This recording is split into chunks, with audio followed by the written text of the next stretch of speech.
Good morning. कैसे हैं आप सब? बढ़िया। और 8th क्लास जो इस साल 8th में आए हैं उनको मैं बता दूं कि इस बार आपका नया कोर्स है एनसीईआरटी के नए सिलेबस के अनुसार आपका जो नया कोर्स है वो इस प्रकार है। पहले आपको एक बार बता देता हूं कि आपका सिलेबस क्या है। तो क्लास 8th का एनसीईआरटी का अनुसार नया कोर्स है, उसमें कुल 16 प्रश्नावली हैं आपके। तो वो इस प्रकार है, मैं आपको बताता हूँ क्या क्या है। एक बार देखना, सारी सिलेबस देख लें तो फिर आपको पता चल जाएगा कि भाई कैसे है क्या है। पहला चैप्टर या पहली प्रश्नावली जो है वो है परिमेय संख्याएं। परिमेय संख्याएं एक बार लिख लेता हूँ, फिर मैं आपको दूसरा ये समझा भी दूंगा। परिमेय संख्या। दूसरी प्रश्नावली है एक चर वाले रैखिक समीकरण। इसमें एक चर हो और रैखिक समीकरण हो, घात जिस पे एक ही लगी हुई हो वो। फिर तीसरी प्रश्नावली आपकी चलेगी, ये है चतुर्भुजों को समझना। चतुर्भुजों को समझना। फिर चौथी प्रश्नावली है प्रायोगिक ज्यामिति,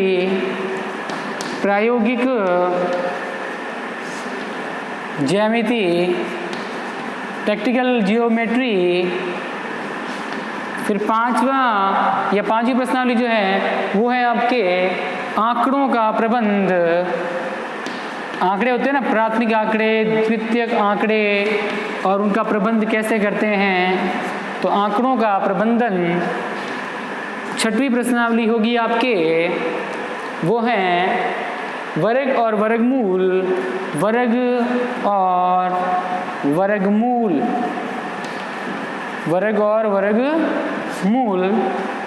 सातवीं प्रश्नावली होगी आपके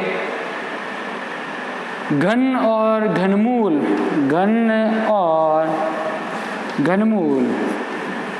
लास्ट ईयर भी यही था, बस थोड़ा आगे पीछे किया है। सेम सिलेबस ही रहेगा लगभग। जो अपना राजस्थान बोर्ड का सिलेबस था उसके जैसा ही है, बस थोड़ा आगे पीछे किया है और एक दो प्रश्नावली चेंज है, बाकी सब वही सेम है जो लास्ट ईयर 8वीं में था। तो 7वीं प्रश्नावली घन और घनमूल हो गया। फिर है राशियों की तुलना। 8वीं प्रश्नावली हो गई राशियों की तुलना। इसमें अपन अनुपात, समानुपात और एक एक नियम पढ़ते हैं। ये है 8वीं प्रश्नावली। और फिर 9वीं प्रश्नावली है आपके बीजीय व्यंजक एवं सर्व समीकाएं। बीजीय व्यंजक x प्लस y ऐसे आते नहीं है। बीजीय व्यंजक व सर्व समीकाएं।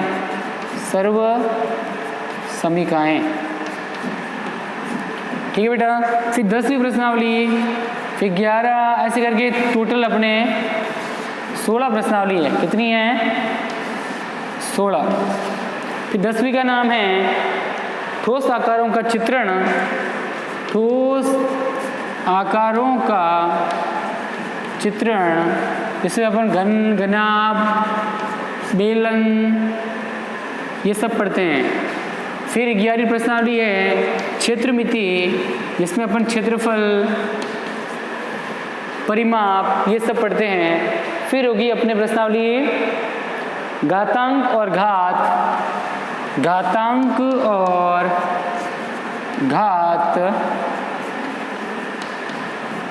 फिर 13वीं प्रश्नावली होगी अपने सीधा और प्रतिलोम समानुपात। सीधा, एक तो सीधा और प्रतिलोम का मतलब होता है उल्टा, तो सीधा और प्रतिलोम अनुपात। फिर आगे हैं गुणनखंडन या गुणनखंड। फिर 15वीं प्रश्नावली आपकी होगी आलेखों से परिचय। आलेखों से परिचय। इसमें अपन अलग अलग आलेख बनाएंगे। और लास्ट है संख्याओं के साथ खेलना। संख्याओं के साथ खेलना। देखना बेटा, ये आपका सिलेबस रहेगा इस प्रकार। एनसीईआरटी के नए सिलेबस के अनुसार 8वीं का जो सिलेबस है, तो इसके लिए आपको नई किताबें लानी है। और देखिए आप सब यहाँ पे पहली प्रश्नावली परिमेय संख्या। इससे पहले हम पूर्ण प्राकृत संख्याएं और पूर्णांक पढ़ चुके हैं 6वीं और 7वीं में। तो ये परिमेय संख्याएं आती हैं जिन्हें P/Q के रूप में लिखा जाता है, तो उनके बारे में पहली प्रश्नावली पढ़ेंगे। एक चर वाले रैखिक समीकरण, एक चर होता है जिसमें और रैखिक जिनमें घात क्या हो 1, तो एक चर वाले रैखिक समीकरण पढ़ेंगे। दूसरी प्रश्नावली। फिर चतुर्भुजों को समझना। चतुर्भुज, समांतर चतुर्भुज, समलंब चतुर्भुज, ये सब चतुर्भुज जो होते हैं। और चतुर्भुज 4 भुजाओं से घिरी बंद आकृति को चतुर्भुज कहते हैं। इनके बारे में हम पढ़ेंगे पूरा। चतुर्भुज कितने प्रकार के होते हैं, कौन कौन से होते हैं, उनका क्षेत्रफल कैसे निकालते हैं, सब। फिर प्रायोगिक ज्यामिति, जैसे प्रैक्टिकल जियोमेट्री में अपन चित्र बनाना, रेखाखंड, कोण वगैरह, रेखा, ये सब पढ़ेंगे। फिर है आंकड़ों का प्रबंधन।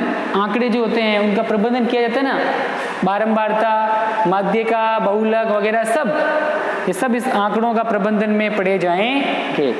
फिर 6वीं प्रश्नावली है वर्ग और वर्गमूल। जब किसी संख्या को उसी संख्या से गुणा किया जाए तो प्राप्त मान वर्ग होता है, और इस वर्गमूल में से वापस वर्ग ज्ञात किया जाता है। गुणा करोगे तो वर्ग, वर्गमूल में भाग दोगे अंडर रूट करके। अंडर रूट का निशान ही वर्गमूल होता है वैसे तो वर्ग और वर्गमूल इस प्रश्नावली में अपन पढ़ेंगे। फिर आता है घनमूल। घन और घनमूल, जिसके ऊपर 3 घात हो, घन वापस 3 घात लगा के इसको घन बनाया जाता है। तो घन और घनमूल ये दोनों पढ़ेंगे इस प्रश्नावली में। फिर राशियों की तुलना, इसमें राशियों की तुलना करनी है, अनुपात निकालना है, राशियों का औसत वगैरह ये सब। फिर आता है बीजीय व्यंजक व सर्वसमीकाएं। बीजीय व्यंजक और सर्वसमीकाएं पढ़ेंगे। इसमें अपन बीजीय व्यंजक क्या होते हैं और सर्वसमीकाएं क्या होती है, समीकरण क्या होते हैं, वो सारे पढ़े जाएंगे। फिर ठोस आकारों का चित्रण, इसमें अपन पढ़ेंगे घन, घनाभ, शंकु, बेलन, इन सबको कैसे बनाया जाता है, तो उनका चित्रण पढ़ेंगे। फिर 11वां है क्षेत्रमिति। इसमें क्षेत्रफल ज्ञात करना है, परिमाप वगैरह ये सब ज्ञात किया जाएगा। फिर घातांक और घात, लास्ट ईयर भी हमने घात और घातांक पढ़े थे, इस बार थोड़ा बड़े रूप में पढ़ा जाएगा। घात किसे कहते हैं, घातांक। फिर उनका गुणा भाग लगा के माइनस वाले गुणा, माइनस वाली घात कैसे हल की जाती है, तो सारा इसमें पढ़ा जाएगा। फिर सीधा और प्रतिलोम अनुपात। सीधा और प्रतिलोम अनुपात क्या होता है, सीधा कैसे अनुपात ज्ञात करते हैं, उनको अनुपात को उल्टा करके फिर कैसे ज्ञात किया जाता है, तो अनुपात इसमें पढ़ा जाएगा पूरा। फिर आता है गुणनखंड। समीकरण के गुणनखंड क्या क्या हो सकते हैं, जैसे कोई समीकरण होती है x + 3x + 4 के गुणनखंड बताइए, तो गुणनखंड निकालने के लिए गुणनखंड की ये प्रश्नावली पूरी हो जाएगी इसमें। 15वीं प्रश्नावली होगा आलेखों से परिचय। इसमें स्तंभ आलेख, सीधे खड़े आलेख होते हैं, एक रेखा के रूप में आलेख होते हैं, एक पाई चार्ट होते हैं, पाई आलेख, सारे इसमें पढ़े जाएंगे। और लास्ट 16वीं प्रश्नावली होगी संख्याओं के साथ खेलना। संख्याओं के साथ खेलना, दो संख्याओं को जोड़ के कैसे नई संख्या बनाई जाती है, कोई संख्या है उसके वर्ग, वर्गमूल, घन, घनमूल कैसे बनते हैं, संख्या किस रूप में उपयोग में आती है, तो संख्याओं के साथ खेलना, इसमें संख्याओं के बारे में संपूर्ण जानकारी दी जाएगी। तो ये आपका सिलेबस है 8th क्लास का मैथ्स का एनसीईआरटी के नए पैटर्न के अनुसार। ओके बेटा, तो आप चाहो तो इसको नोट कर सकते हो, और आप अगर आपके पास बुक्स नहीं है तो जल्दी से जल्दी लाने की कोशिश करें। बाज़ार में कहीं कहीं आई हुई है, और नहीं आई है तो कोई बात नहीं, जो हम पढ़ा रहे हैं, जो हम समझा रहे हैं और जो अपन लिखवा रहे हैं वो आपको लिखना है, समझना है और घर पे पढ़ना है। ठीक है बेटा, चलो इसको एक बार नोट कर लो शायद जल्दी से।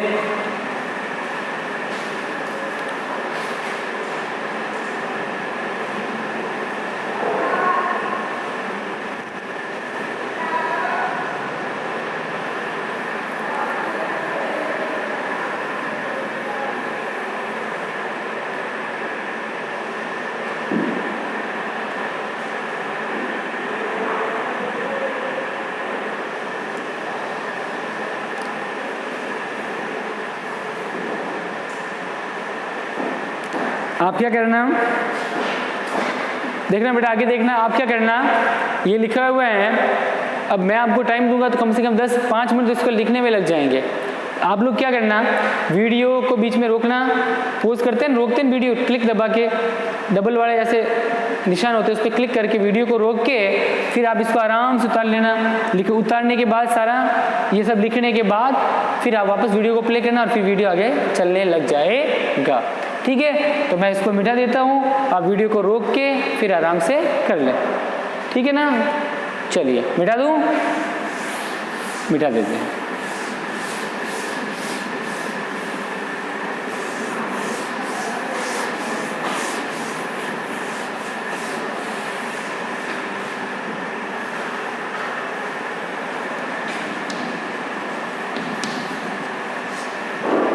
चलो अब अपनी पहली प्रश्नावली शुरू करते हैं। चैप्टर फर्स्ट, प्रश्नावली पहली, परिमेय संख्याएं। परिमेय संख्याएं, परिमेय संख्याएं क्या होती हैं? परिमेय संख्याएं देखो, हमने छठी क्लास में पढ़ा था प्राकृत संख्या। क्या पढ़ा था? प्राकृत संख्या। वह संख्या 5 प्रकार की होती हैं। पहली है प्राकृत संख्या। इसको मैंने बताया था कि जब हम गिनती बोलना प्रारंभ करते हैं तो सबसे पहले क्या था, 1 2 3 4 फिर डैश डैश डैश ऐसे आगे चलती जाएगी और अनंत तक। ये अनंत का निशान है, अनंत, इसको क्या बोलते हैं? अनंत।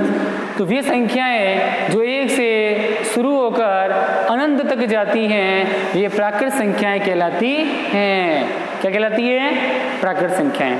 तो सबसे पहले प्राकृत संख्याएं खोजी गई थी या इनको सबसे पहले अस्तित्व में लाया गया। फिर क्या हुआ कि भाई इन संख्याओं में सब चीज़ें हैं, 1 2 3 4 5 6 7 8 9 10 11 12 ऐसे 15 20 लाख 100 लाख ऐसे अनंत तक जाती है, कोई पार ही नहीं है, अनंत तक। लेकिन इसमें एक चीज़ की कमी थी। क्या थी? इनमें जीरो नहीं था। क्या नहीं था? जीरो।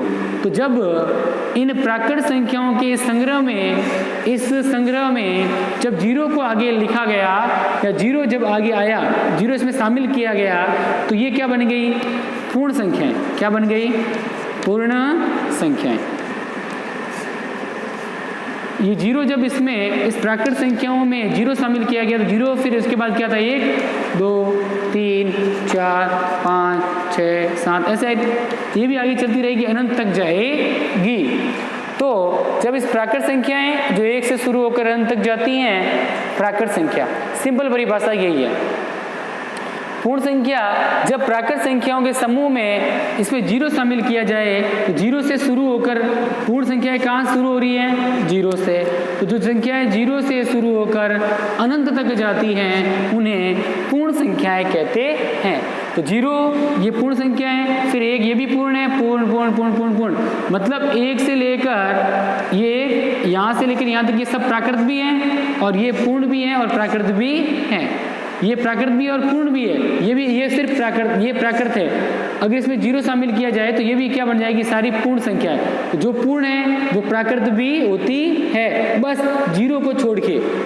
जीरो जो होता है वो पूर्ण संख्या होती है, जीरो प्राकृत संख्या नहीं होता है, क्योंकि पूर्ण संख्याओं की शुरुआत कहाँ से हो रही है? जीरो से। जीरो से लेकर जो अनंत तक संख्याएं चलती हैं उन्हें पूर्ण संख्याएं कहते हैं, और जो 1 से शुरू होकर अनंत तक जाती है उन्हें प्राकृत संख्या कहते हैं। ठीक है बेटा, समझ गए आप लोग?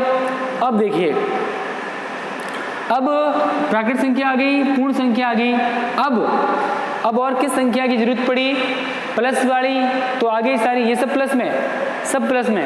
लेकिन अगर कोई संख्या माइनस की आ जाए तो माइनस की कोई संख्या, -3 लिख दिए मैंने, तो अब इस संख्या को क्या बोलेंगे? तो जब प्राकृत और पूर्ण संख्याओं की खोज हुई तो उसके बाद हमें माइनस की जो संख्या होती है, -3 -2 -3 -2 -1 -2 -3 -4 ये संख्या है। जब ये धनात्मक, इसके बीच में यहाँ जीरो ले लो और इस तरफ होती है प्लस वाली, तो जीरो के इस तरफ तो प्लस वाली और जीरो के इस तरफ होती है माइनस वाली। तो तो प्लस वाली और माइनस वाली संख्याओं को जब सम्मिलित रूप से कहा जाए तो इनको बोलते हैं पूर्णांक। क्या बोलते हैं? पूर्णांक। तो ये माइनस वाले ऋणात्मक और ये प्लस वाले धनात्मक और ऋणात्मक संख्याएं मिली तो ये बन गई पूर्णांक या पूर्णांक संख्याएं। इनको क्या बोलते हैं? पूर्णांक। क्या बोलते हैं बेटा?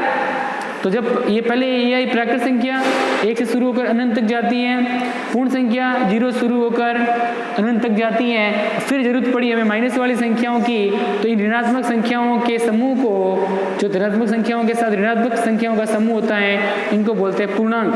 क्या बोलते हैं? पूर्णांक। ठीक है बेटा।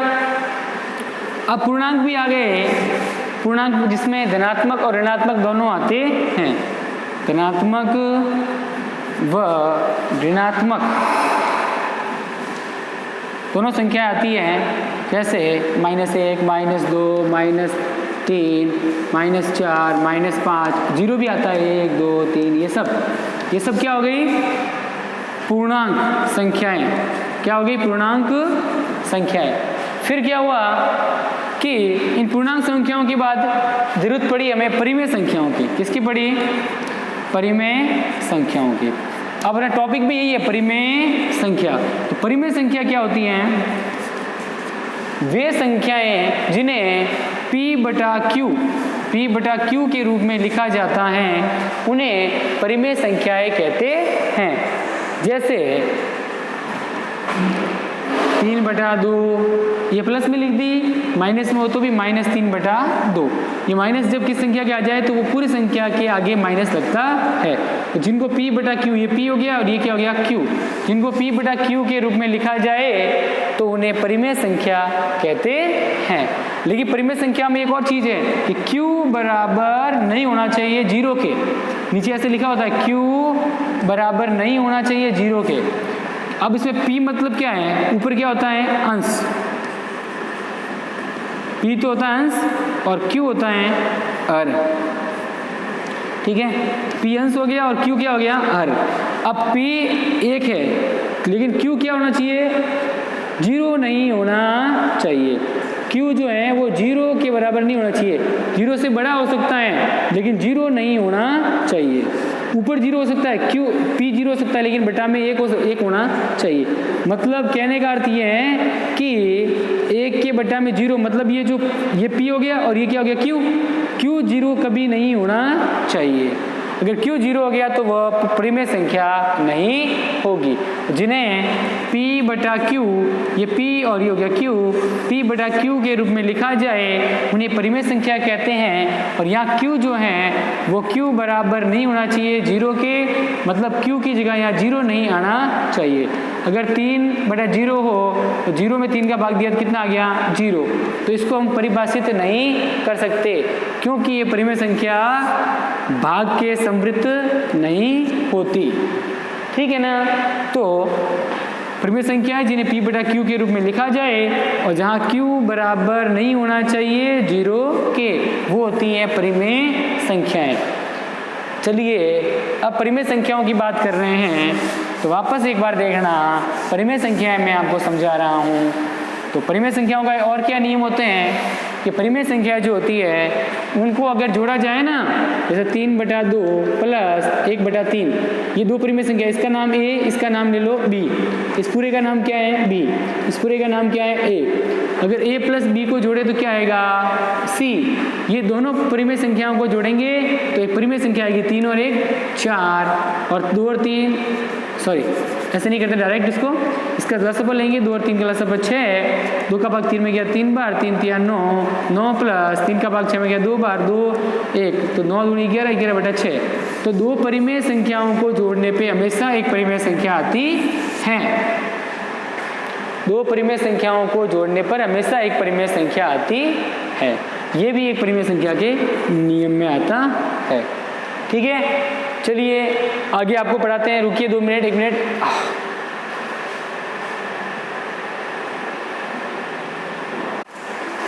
चलिए 2 मिनट और देख लेते हैं। अब परिमेय संख्याओं की हमने बात की तो मैंने कहा कि 3/2 प्लस 1/3 ये परिमेय संख्या और ये भी परिमेय संख्या। इन दोनों परिमेय संख्याओं को जोड़ा जाए तो क्या आया था अपने 11/6। ये भी क्या है, एक परिमेय संख्या। अब पूरे को a मान लें और इस पूरे को b मान लें तो a + b ये परिमेय संख्या है। इसके पास वापस क्या आएगी, एक परिमेय संख्या कोई भी आ सकती है। तो परिमेय संख्याओं को जोड़ने पर अगर वापस परिमेय संख्या आए तो ये जोड़ने पर यानी योग का मतलब होता है जोड़ने पर। तो जो परिमेय संख्या होती है, दो परिमेय संख्याएं, वो योग के समवृत्त होती हैं। समवृत्त एक नियम है। समवृत्त का मतलब यही है कि दो परिमेय संख्याओं को जोड़ने पे अगर वापस एक परिमेय संख्या आए तो इसका मतलब परिमेय संख्या योग यानी जोड़ के समवृत्त होती हैं, इसके बराबर में आती हैं। दूसरी चीज देखें, बाकी की बात करें। बाकी को अपने गणित में कहते हैं व्यकलन। क्या कहते हैं, जोड़ को योग कहते हैं और बाकी को बोलते हैं व्यकलन। जब दो परिमेय संख्याएं जैसे वापस 3/5 - 2/5, तो 3 में से 2 के पीछे बचा 1 और 5 इसमें भी है, 5 इसमें भी, हर समान है तो इसको डायरेक्ट कर सकते हैं 5 का 5। जब हर समान हो तो इसको डायरेक्ट लिख सकते हैं, इसका हर 5, इसका हर भी 5। ऊपर अंश होता है, नीचे क्या होता है, हर। तो हर समान हो तो डायरेक्ट कर सकते हैं, 1/5 आ गया। तो ये देखो दो परिमेय संख्या ये a - b, इन दोनों का बाकी की यानी व्यकलन किया। बाकी यानी व्यकलन करने पे वापस एक परिमेय संख्या, कोई भी एक परिमेय संख्या आती है तो इसका मतलब ये योग यानी ये व्यकलन के भी क्या है, समवृत्त। व्यकलन के समवृत्त व्यकलन मानी बाकी करने पे दो परिमेय संख्याओं को घटाने पे वापस एक परिमेय संख्या प्राप्त हो तो ये व्यकलन यानी बाकी परिमेय संख्या व्यकलन के समवृत्त होती है। फिर गुणा करके देखें तो गुणा में भी ये सेम ही होता है, 2/5 गुणा 1/3। तो देखो 2 को 1 से गुणा किया 2, 5 को 3 से किया 15। ये परिमेय संख्या, ये भी परिमेय संख्या, a गुणा b किया तो बराबर क्या आया, a/b। आ गया ना वापस परिमेय संख्या। तो परिमेय संख्याओं को गुणा करने पर भी वापस क्या आती है, परिमेय संख्या। तो इसका मतलब परिमेय संख्या जो है वह गुणन यानी गुणा के भी समवृत्त होती है। गुणा के भी क्या होती है, समवृत्त। ओके, अब लास्ट चीज देखते हैं, भाग के समवृत्त है कि नहीं है। जैसे भाग अपन दे हैं, जैसे मान लो कोई संख्या है a, उसमें अगर 0 का भाग दे तो वापस क्या आएगा, 0। वापस परिमेय संख्या आ रही है क्या, अरे मान लो a एक परिमेय संख्या है, a मतलब 5, a की जगह 5 ले लिया, इसमें 0 का भाग दिया तो क्या आ रहा है, 0 वापस आ रहा है। क्या ये परिमेय संख्या 5 वापस आ रही है क्या, या कोई दूसरी परिमेय संख्या आ रही है क्या, नहीं। तो कोई भी परिमेय संख्या है उसमें 0 को भाग देने पर ये परिभाषित नहीं होती, ये परिभाषित नहीं हो रही हैं। इसका मतलब जो परिमेय संख्याएं हैं वो भाग के समवृत्त नहीं होती। तो इस प्रकार आज हमने परिमेय संख्याओं के बारे में बेसिक जानकारी प्राप्त की। कल और जानकारी प्राप्त करेंगे, ठीक है। तो परिमेय संख्या मेरे हिसाब से आपको समझ में आ गई होगी। कल इसके बारे में और पढ़ेंगे और फिर अपनी प्रश्नावली 1.1 शुरू करेंगे, ठीक है बेटा। तो आज के लिए इतना ही, कल फिर मिलेंगे। धन्यवाद। जय हिंद, जय भारत।